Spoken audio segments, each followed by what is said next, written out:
Well, first of all, to in a way follow up from what Pam just shared, because she mentioned already quite a good number of points. One of our main focus really has been, we call it physical distancing instead of social distancing. So the first stage when the pandemic in a way just started, we kind of returned all home. We worked from home. We became experts in Zoom or virtual meetings, and we really became familiar with all the technologies, which we maybe in our industry not use as much because we are in people industry, so we prefer of face-to-face and people interaction. As a second step, we started then when in the way the lockdown got lifted or partially lifted, we started step-by-step returning. But as well, we implemented then, for example, work from home policies, which a lot of companies have maybe not implemented yet, but we started implementing it. We're offering as well flexible working hours, for example, for people commute to work to avoid rush hours, to avoid crowded places.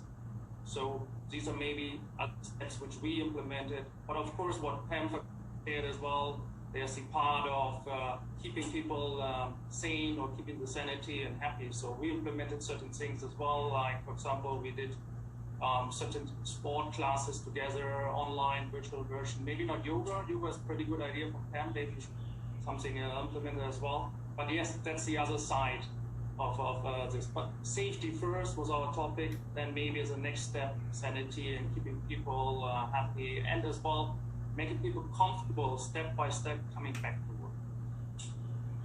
Yeah, and that's great.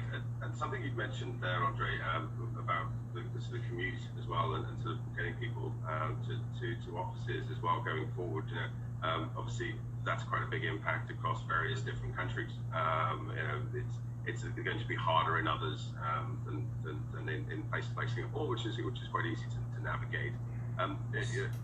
How, with your flexible sort of working in terms of hours, you know, do you see that continuing post the COVID constrictions? Do you see that being something that you offer out as a regular perk for your employees? Yes, I mean it's a very good topic, because we as a DECO were thinking of implementing work from home policies and as well flexible working hours, but I think the process was rather slow, so we wanted to implement it step by step. So I think maybe one of the good things of this pandemic was it definitely accelerated this process. So for the countries, for example, I'm overseas, Malaysia and Vietnam, we have now fully implemented it, flexible working hours and as well work from home policies. So I think there are definitely a lot of employees pretty happy about it for various reasons. Some prefer anyway to work from home, see it, believe they are more productive, they save travel time. But especially in these times, a lot of them feel safer if they come in very early to work or later when other people not traveling.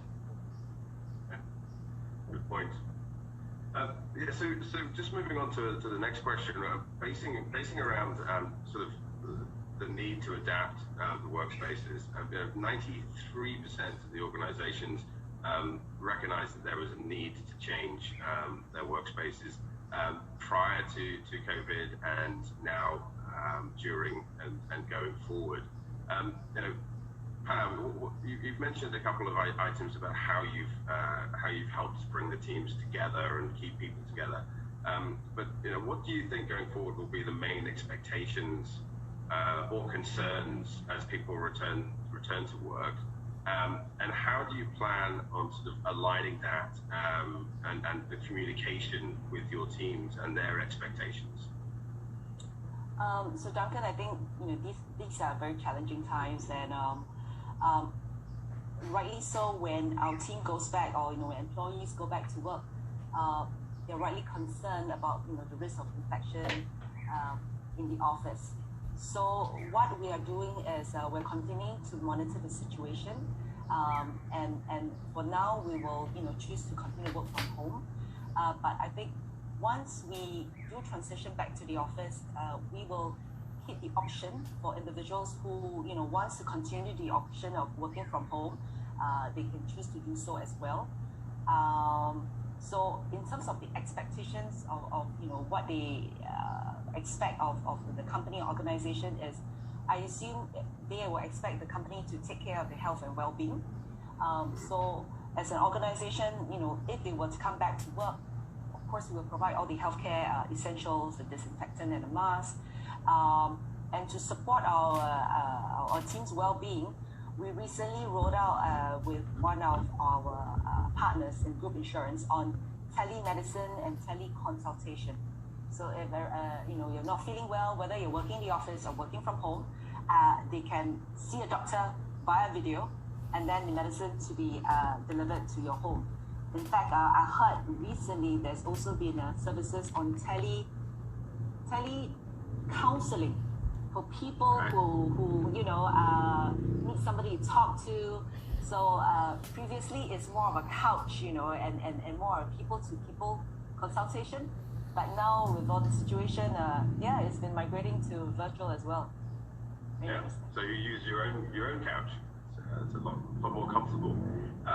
So Andre, you've answered a couple of those questions. So I'm going to slightly adapt this to sort of have a look at ongoing experiences for the people within your workplace. How do you make sure or help to continue to align what you're offering as a company to your people, and how do you get that feedback? Because this is obviously going to be new to a lot of people across the globe. Countries have been enforcing occupiers and companies to move to an agile working environment. People working from home across the globe with zero planning, right? No one's had the opportunity to plan. Implementing working from home strategies in organizations can take months, potentially years to get right. This has all happened at once. So going forward, there's probably going to be a bit more of an expectation from the employees to have a bit more planning around it. So with that planning and ongoing, how do you get the feedback from your employees in terms of what works for which type of department, which type of job descriptions? Is that something that you're considering at the moment, or how would you approach that going forward? And again, pretty good question. I think generally we believe we have created an environment of trust and a very transparent environment. As you mentioned, communication is needed for that. So we'll give maybe a few examples. We do, for example, monthly town halls. I think they're even more important nowadays, but anyways, we have done that already before. In doing these town halls, our employees can hand in questions beforehand, because some are maybe not comfortable asking during the town hall, but as well with to ask questions during the town hall, either myself or our senior leadership team, or if it's addressed, for example, to our HR team, will then answer these questions. And trust me, they're asking a lot of good questions. Of course, it got a little bit who's the brave first one when we started this a while ago, but now they're really asking these questions, and we're giving pretty honest and direct answers as well, and not there's no stupid question. Every question is a good question, because of course if we judge certain questions, they will not ask again. So this environment we created.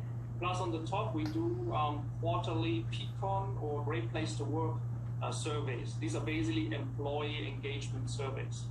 And when we started that, we used this regular feedback to see what is going well and what we really need to improve as well. And then we put Great Place to Work ambassadors, so employee engagement ambassadors in place. So they are working together with our leadership team to as well implement what are these expectations and what our employees are looking for. Because otherwise, if they're just giving the feedback, but after that nothing really happens, they will as well stop giving this feedback, because they believe, okay, we can share what we have, yes, that's fair enough, but it's not really enough.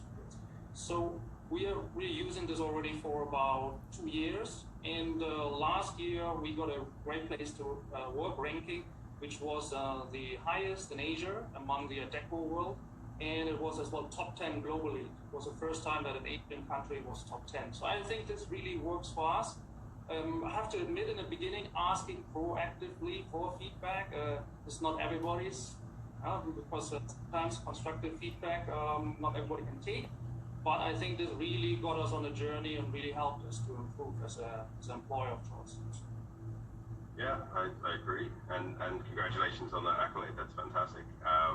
I think that, as you said, feedback is difficult, and I think often organizations can be a little bit hesitant hesitant to ask for feedback because they won't necessarily be able to respond or deliver on the majority of the feedback, right? But I think going forward, as people get more used to constructive feedback for their workplace, and they see the results come through, I think that's going to be an important aspect.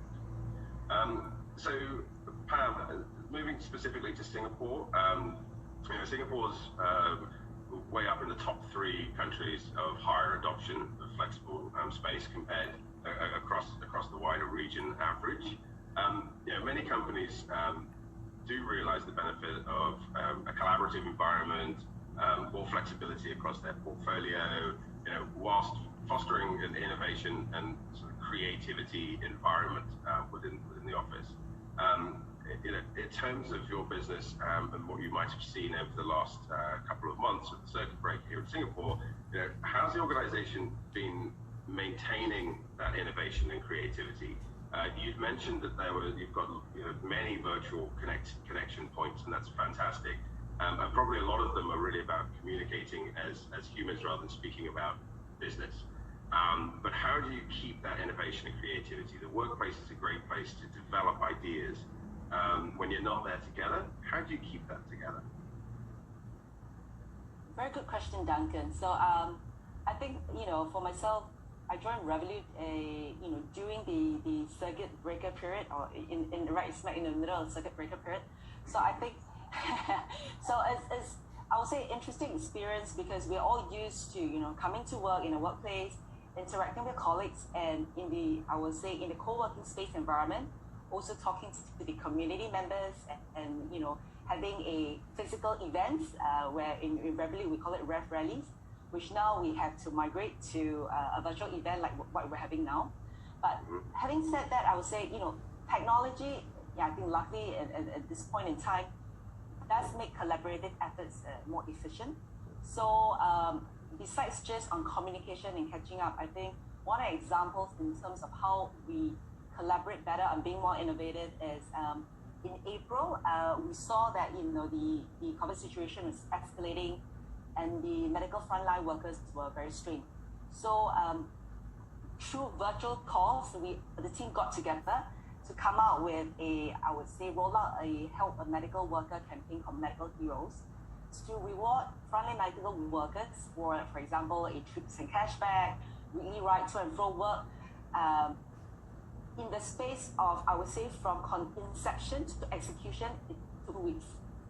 So I would say even during lockdown and where everybody is in remote locations, we got together, we see that there's need, and we came up with a product idea and we rolled it out. So, but of course, being in a physical location for face-to-face interaction, nothing beats that. So looking forward, I would say, eventually to coming back to our physical space in time. Yeah, and I think that's pretty common across most organizations, the fact that everyone is really enjoying technology at the moment. It's enabling us all to work like this. If we were 10 years ago, it would be a very different story on being able to have continuity of business. It's very different for everyone, but would you agree that technology isn't going to be replacing that human interaction piece? Absolutely. I mean, technology will make it more efficient, but human interaction, nothing can replace that. Yeah. I'd agree for that. I'm missing face-to-face meetings, so I'm missing interaction with people.